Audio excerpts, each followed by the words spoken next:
Hi, this is your Saitesh Paibrala, clinical interventional pulmonologist. రీసెంట్గా జరిగిన RCB విక్టరీలో జరిగిన stampede గురించి మనందరికీ తెలిసిందే. సో ఆ పర్టిక్యులర్ పాయింట్ ఆఫ్ టైంలో అలా స్టాంపేడ్ జరుగుతున్నప్పుడు క్రౌడ్ ప్లేసెస్లో ఉన్నప్పుడు ఎలాంటి జాగ్రత్తలు తీసుకోవాలో మనం మాట్లాడుకుందాం.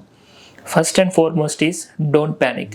అంత క్రౌడ్ ఉన్నప్పుడు అందరూ డిఫరెంట్గా బిహేవ్ చేస్తున్నప్పుడు ఆ పర్టికులర్ పాయింట్ ఆఫ్ టైంలో అస్సలు ప్యానిక్ అవ్వద్దు.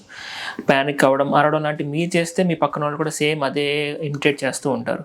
సో ఆ పర్టికులర్ పాయింట్ ఆఫ్ టైంలో ఎనర్జీ అనేది కన్జర్వ్ చేసుకోవాలి. అది మనకి చాలా important. Second point is keep face with the crowd. అంటే క్రౌడ్ ఏ వైపు మూవ్ అవుతుంటే మీరు కూడా అదే వైపు మూవ్ అవ్వండి. వాళ్ళు ఒక డైరెక్షన్లో మూవ్ అవుతుంటే మీరు వాళ్ళకి ఆపోజిట్గా రావడం వల్ల ఏమవుతుందంటే అక్కడ క్రష్ అయిపోయే ఛాన్సెస్ ఎక్కువగా ఉంటాయి. సో క్రౌడ్ ఏ డైరెక్షన్లో వెళ్తే మీరు ఆ డైరెక్షన్లోనే వెళ్ళడానికి, ఆ పేస్లోనే వెళ్ళడానికి ట్రై చేయండి. థర్డ్ ఇంపార్టెంట్ థింగ్ ఈస్ ఆ పర్టికులర్ పాయింట్ ఆఫ్ టైంలో ఎలా పొజిషన్ అయి ఉండాలి మనం. So rise your hands. ఈ పర్టికులర్ పొజిషన్లో, ఈ బాక్సింగ్ పొజిషన్లో మనం ఉండాలన్నమాట. ఎందుకు అంటే మనకి క్రౌడ్లో మోస్ట్లీ జరిగే ప్రాబ్లం ఏంటి అంటే వెనక వాళ్ళు మనం పుష్ చేయడం, మనం ముందు వాళ్ళ మీద పడడం, ఆ నొక్కుకుపోవడం వల్ల మన హార్ట్, లంగ్స్ అనేవి నొక్కుపోయి ప్రెషర్ పడి మనకి ఇబ్బంది అయ్యే ఛాన్స్ ఉంటుంది అనమాట. అది ప్రివెంట్ చేయడానికి ఏం చేయాలంటే బాక్సింగ్ పొజిషన్లో ఉంటే మన హ్యాండ్ సపోర్ట్స్ వల్ల మనకి లంగ్ మీద, హార్ట్ మీద ప్రెషర్ తగ్గుతుంది. సో ఆల్వేస్ రిమెంబర్, క్రౌడ్లో ఉన్నప్పుడు keep your hands rise. Fourth point is మనం క్రౌడ్లో ఉన్నప్పుడు సెంటర్లో కాకుండా పక్కకి వెళ్ళేటట్టుగా ట్రై చేయాలి. ఎడ్జెస్ ఆఫ్ ద క్రౌడ్ ఉండేటట్టుగా ట్రై చేసుకోవాలి.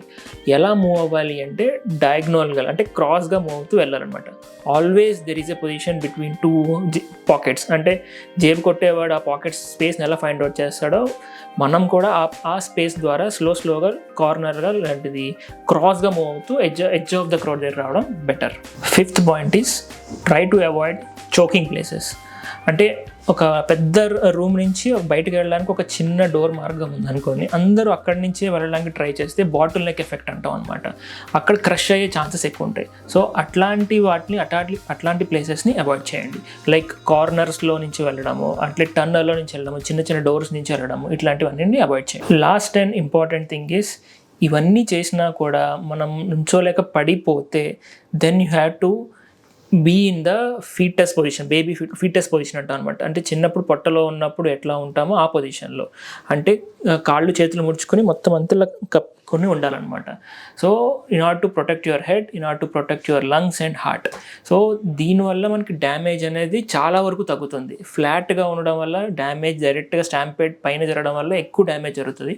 ఆ పొజిషన్లో ఇవన్నీ ప్రొటెక్ట్ చేసుకోగలుగుతాము, డ్యామేజ్ అనేది మినిమైజ్ చేయగలుగుతాము.